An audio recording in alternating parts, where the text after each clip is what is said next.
partnership ng DSWD at ng Philippine Ports Authority tungkol sa deployment ng ready-to-eat food pack sa mga pantalan ating tatalakayin kasama si Assistant Secretary Irene Dumlao, ang tagapagsalita ng Department of Social Welfare and Development o DSWD.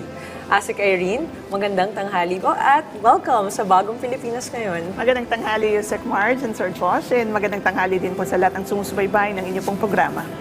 Okay, Asik Irene, una po sa lahat, ano po ang layunin ng kasunduan sa pagitan ng DSWD at Philippine Ports Authority tungkol sa prepositioning ng mga ready-to-eat food pack sa mga pantalan? Paano po ba ito makakatulong sa panahon ng sakuna?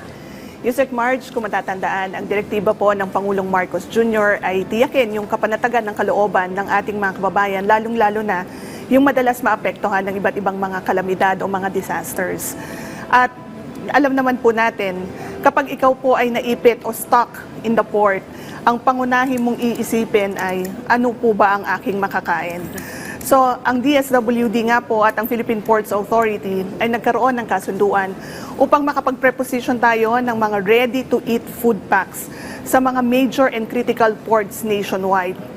Ito ay upang matiyak na yung mga kababayan natin na hindi po makapaglayag ay mabibigyan ng immediate relief assistance. Ito pong mga ready-to-eat food pack po natin, gaya ng nabanggit ko, ay i-preposition sa mga major and critical points. Ports, I mean to say, nang sa gayon, yung pong pangangailangan sa pagkain ay matutugunan natin kapag may mga bagyo o mga disasters. Totoo yung nabanggit mo dyan, kasi nung mga napuntahan namin mga pantalan ito, may bagyo, mga na-stranded na pasahero, wala rin talagang mabili ng pagkain. So hirap sila maliban sa CR, pagkain talaga yung priority nila. Follow up po dun sa question na yun, ano yung naging batayan o strategy ng DSWD at ilang pantalan na po sa buong bansa ang sakop ng partnership nito? Well, batay dun sa ating pag-uusap with the Philippine Ports Authority, meron na po tayong natukoy na 25 major critical points. Ports, I mean to say, na dito po muna tayo mauunang makapag-preposition ng mga ready-to-eat food packs. Ang estratehiyang po ito ay isinagawa natin dahil kung matatandaan, last year, sunod-sunod yung mga bagyo na nakaapekto sa ating bansa. And in one NDRIMC meeting na kung saan nandun din ang Philippine Ports Authority, ay napag-usapan nga yung pagbibigay ng food assistance para sa mga kababayan natin na nasa stock sa mga ports.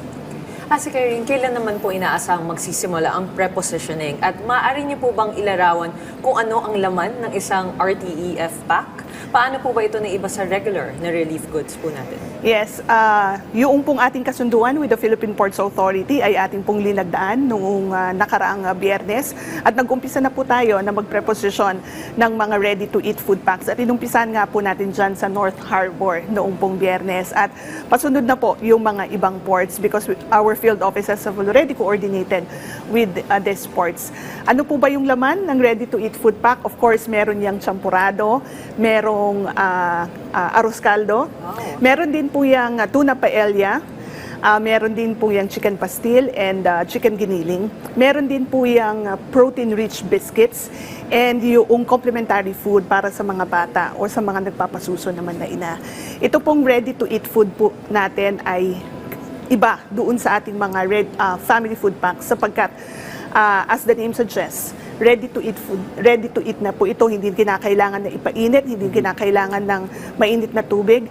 Pupunitin mo lang po yung packs or i-open mo lang yung tin cans and you could consume it already. Meron na rin pong mga kutsara na nakapaloob doon sa ready-to-eat food boxes po natin.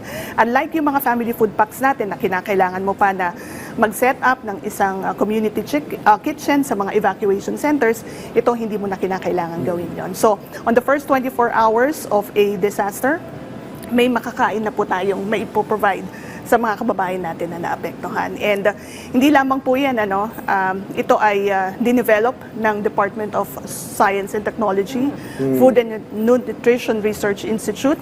So, finormulate po nila itong contents ng ready-to-eat food packs po natin. So, makakaasa tayo na masustansya yung pong ating mga pagkain. At hindi lamang po iyan, masarap din because we asked some of the passengers in the North Harbor last Friday kung ano po ang masasabi nila doon sa pagkain na pinatikim po natin sila sa kanila and sabi nga nila masarap and talagang nabusog po sila. Wow, Asik Irene, bigla ako nagutom dun sa mga describe mo mga pagkain na. Pero tanong ko lang follow up lang, hindi ba ito nag-expire kagad itong mga pagkain na to?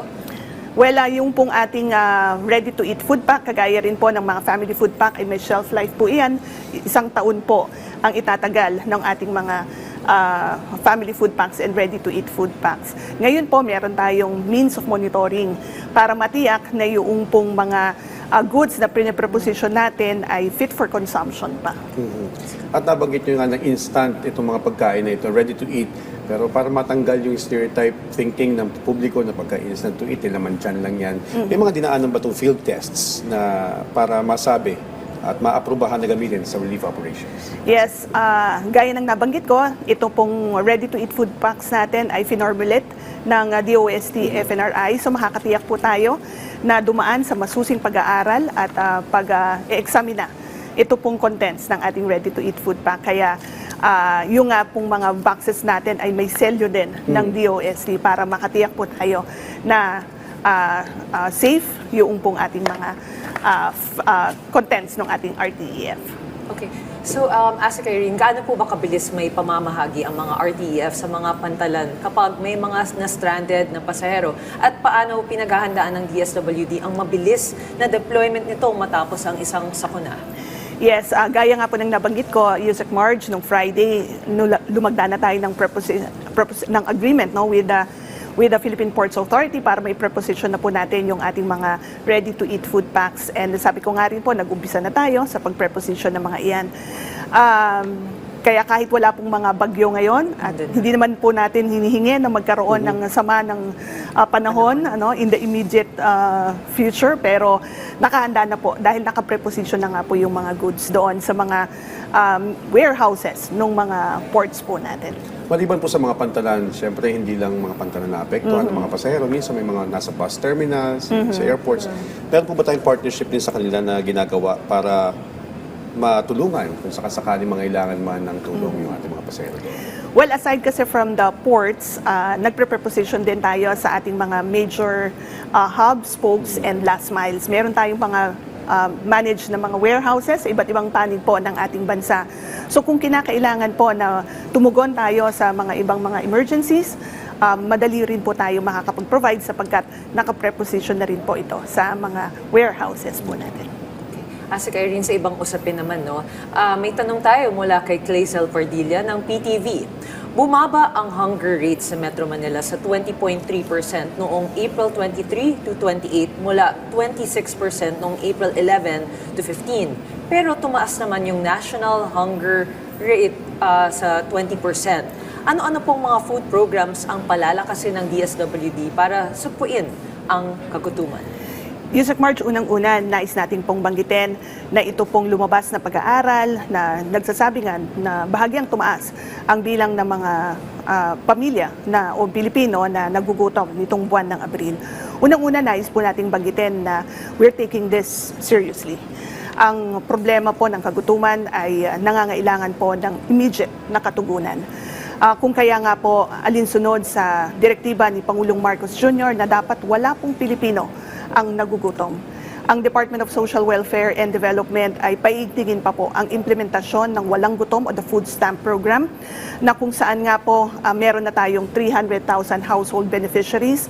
We're looking at increasing the number of our beneficiaries by 150,000 by the second half of this year. Nang sa gayon, mas marami pa po tayong matulungan at makapacitate in preparing mura, masustansya at masasarap po na pagkain.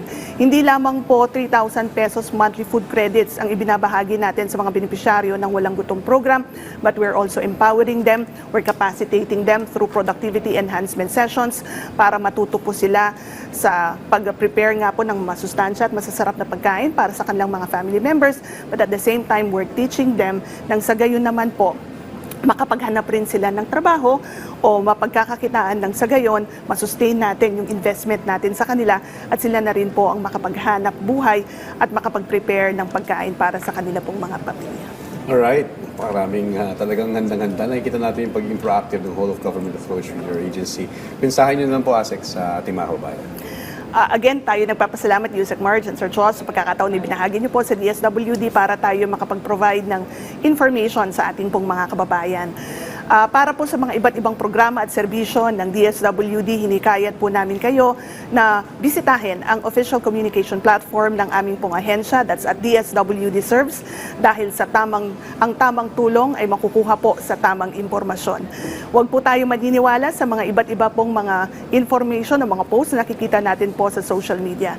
Again, bisitahin po ang aming official communication platform para malaman nyo po kung paano i-access ang mga iba't ibang programa po ng ating pamahalaan. Maraming salamat po sa inyong oras. Assistant Secretary Irene Dumlao, ang tagapagsalita ng DSWD, at you gave us the opportunity to be with us today here at Bagong Pilipinas. Maraming salamat Thank you. din, Yusek Marge.